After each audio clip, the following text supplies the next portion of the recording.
एक युवक के बड़े बड़े सपने थे और उसकी कुछ इच्छाएं थीं। इच्छाएं अच्छी थीं। वह चाहता था कि इस दुनिया में सभी सुखी हों, सभी के पास धन हो, सभी ईमानदारी से काम करें, कोई भूखा ना सोए, सब खुश रहें।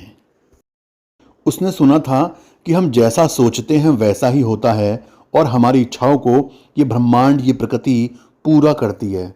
इसलिए वह इन इच्छाओं को लिए हुए दिन रात सोचता ही रहता था कि एक दिन ये प्रकृति या ब्रह्मांड मेरी इच्छाओं को पूरा कर देगी। दिन बीतते गए लेकिन कुछ भी वैसा नहीं हुआ जैसा वो सोचता था। वो देखता है दुनिया में दुख है, तकलीफ है, बेमानी है, लोग एक दूसरे से नफरत करते हैं, उसकी इच्छाएं पूरी ही नहीं हो रही थीं। तब एक दिन उसके मन में एक नई इच्छा ने जन्म लिया।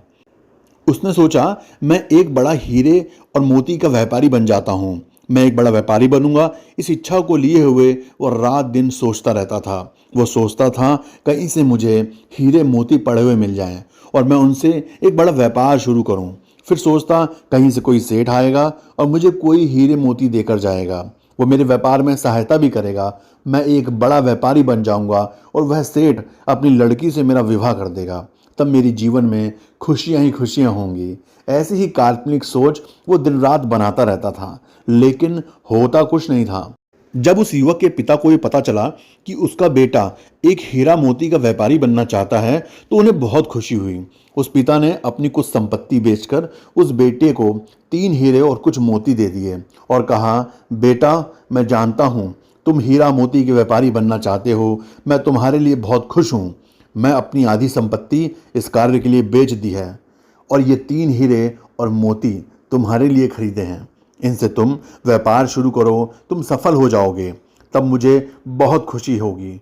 लेकिन उस लड़के को ये 3 हीरे और मोती कम लग रहे थे। उसने सोचा कि इन हीरे मोती से क्या होगा, कम से कम 1000 हीरे मोती तो होने ही चाहिए, एक बड़ी दुकान होनी चाहिए, कुछ लोगों को मेरे नीचे काम करने वाला भी होना चाहिए।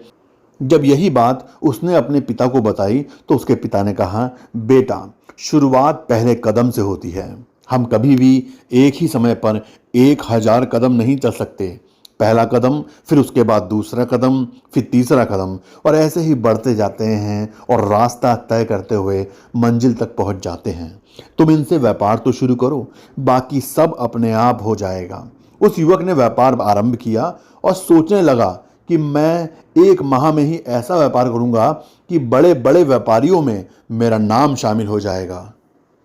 जल्द ही किसी एक बड़े व्यापारी की लड़की से शादी भी कर लूंगा और तब मेरा जैसा व्यापारी यहाँ दूर दूर तक कोई नहीं होगा। लेकिन ऐसा कुछ भी नहीं हुआ। 1 माह बीतने के बाद भी किसी ने उसकी 3 हीरे और मोतियों में से कुछ भी नहीं खरीदा। वो लड़का निराश हो गया। उसे लगा कि अब कुछ नहीं हो सकता, वह बड़ा व्यापारी नहीं बन सकता। अपने पुत्र को निराश होता देख उस पिता ने अपने पुत्र से कहा, निराश होने की आवश्यकता नहीं है, हमें पहले बाजार को समझना होता है। जब हम परिस्थितियों को समझ जाते हैं तभी हम बाजार में कुछ बेच सकते हैं। तुम ये बात पता करो कि बाजार में किस प्रकार के हीरे मोती की मांग है। इन 3 हीरे मोती को बेचकर उन्हें खरीदो। पुत्र ने कहा, पिताजी, मैंने ये पता किया था, लेकिन इन 3 हीरे मोती को बेचकर भी मैं उन हीरे मोती को नहीं खरीद सकता। उसके लिए मुझे बहुत अधिक धन चाहिए। पिता ने अपने पुत्र की मन की इच्छा को पूरा करने के लिए अपनी बची हुई आधी संपत्ति भी बेच दी और अपने पुत्र को धन इकट्ठा करके दे दिया और कहा, पुत्र, अब बस हमारे पास रहने लायक ही जमीन बची है, ये धन ले लो और कुछ हीरे मोती खरीद लो। अब यह सब तुम पर निर्भर करता है कि हमारे हालात आगे अच्छे होंगे या बुरे होंगे। पूरी मेहनत करना, कोई कसर मत छोड़ना। उस पुत्र ने उन 3 हीरे मोती को बेचकर उस धन से जो पिता ने दिया था 2 हीरे और 2 मोती खरीदे। उसने उन हीरे मोती से दोबारा व्यापार करना आरंभ किया और सोचने लगा, मेरे इन हीरे मोती की चर्चा दूर दूर तक होगी और राजा स्वयं मेरे हीरे मोती खरीदने आएंगे और होनहार, तेज और बुद्धि वाला बालक देखकर अपनी लड़की की शादी मुझसे तय कर देंगे। लेकिन 1 महीना बीत गया और उसके पास कोई भी नहीं आया। किसी ने उसके हीरे मोती में दिलचस्पी नहीं दिखाई। वो फिर से गहरी निराशा में चला गया और अपने पिता के पास वापस आया और उसने कहा, पिताजी, मैं व्यापारी बनने लायक नहीं हूँ, आप ये दोनों हीरे रख लीजिए। पिता ने कहा, कोई बात नहीं पुत्र, ये दोनों हीरे तुम अपने पास ही रखो और फिर से कोशिश करो। युवक ने दोनों हीरे अपने पास तो रख लिए, पर उसके मन में गहरी निराशा थी। वह फिर से सोचने लगा, काश दुनिया में सबके पास एक समान दौलत होती, ना कोई अमीर होता ना कोई गरीब होता। जो कुछ भी करना चाहता या बनना चाहता वह तुरंत हो जाता। मैं व्यापार करता और तुरंत ही बड़ा व्यापारी बन जाता। अब तो मुझे कोई अपनी लड़की भी नहीं देगा। एक दिन युवक के मन में ख्याल आया कि वह अपने घर से कहीं दूर चला जाए, जहां पे उसके परिवार की जिम्मेदारी ना हो। अपने अकेले का ख्याल तो वह खुद ही रख सकता है। फिर उसने सोचा, क्यों ना मैं सन्यासी बन जाऊं, मान सम्मान भी मिलेगा और जिम्मेदारी से छुटकारा भी मिल जाएगा। यही सोचकर एक रात वो अपने घर से उन दो हीरे मोती में से एक हीरा और एक मोती लेकर चला गया। जाते समय उसके ख्यालों में था कि वह बाहर अपने मन मर्जी की जिंदगी जिएगा। ना किसी की रोक टोक होगी और ना ही किसी को जवाब देना होगा और ना ही किसी की जिम्मेदारी होगी। जीवन को पूरी मस्ती में जिएगा। घर से जाते ही उसने एक हीरा और एक मोती बेच दिया और 6 महीने तक आराम से जिंदगी को काटा। अब उसके पास जब धन समाप्त हो गया, उसके पास खाने के लिए भी पैसे नहीं बचे। भूख से वो बिलखने लगा। एक रात वह भूख भूख चिल्लाता हुआ इस आस में कि कोई उसे भोजन के लिए पूछ लेगा, एक रास्ते पर दौड़ता हुआ जा रहा था। लेकिन उसे किसी ने भोजन के लिए नहीं पूछा। तब उसे अपने घर की याद आई, अपने पिता और माँ की याद आई। लेकिन अब वो घर कैसे जाए? घर जाने के भी पैसे नहीं थे और ना ही घर जाने की हिम्मत शरीर में बची थी। तो वो एक पेड़ के नीचे बैठकर रोने लगा। तभी उसे एक आवाज़ आई। उसने आवाज़ का पीछा किया और देखा, एक भिक्षु नदी के किनारे पर बैठ के जोर से बोल रहा था, जो तुम चाहते हो वही तुम पाते हो, जो तुम चाहते हो वही तुम्हें मिल जाता है। बार बार वह यही बात दोहरा रहा था। युवक उस भिक्षु के पास गया और कहा, जिसे जो चाहिए वह मिल जाता है? भिक्षु ने कहा, हाँ बिल्कुल, जिसे जो चाहिए वो मिल जाता है। जो तुम चाहते हो वही तुम पाते हो। युवक ने कहा, ऐसा कुछ भी नहीं है। मैंने अपनी जिंदगी में क्या कुछ नहीं चाहा, मगर मिला कुछ भी नहीं। भिक्षु ने कहा, तुमने अपनी जिंदगी में सपने देखे और तुम्हें सपने ही तो मिले। सपनों की हकीकत नहीं जानते। आंखें खुलते ही सपने टूट जाते हैं और कुछ नहीं बचता। इसी प्रकार तुमने अपने सपनों को चाहा और वही तुम्हें मिले। सब टूट गए। सपने टूटने के लिए ही होते हैं। युवक ने कहा, तो क्या सपना देखना, कुछ चाहना गलत है? भिक्षु ने कहा, नहीं, सपने देखना गलत नहीं है या कुछ चाहना भी गलत नहीं है।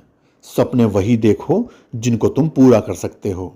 उसी चीज को चाहो जिसे तुम पा सकते हो, जिसके लिए तुम कर्म कर सकते हो, जिसके लिए तुम मेहनत कर सकते हो। बड़ा सपना हो, बड़ी चाहत हो, कोई बड़ी बात नहीं, लेकिन तुम में वो हिम्मत होनी चाहिए कि तुम उसे अपने अधिकार में ला सको, उसको प्राप्त कर सको। तुम्हारे भीतर उस चाहत, उस सपने के लिए शक नहीं होना चाहिए। युवक ने कहा, मैं ऐसा क्या करूं जो मैं चाहता हूं वो हो जाए? भिक्षु ने कहा, यथार्थ में जियो, काल्पनिक सपनों की दुनिया से बाहर आ जाओ, अपनी सामर्थ्य को पहचानो।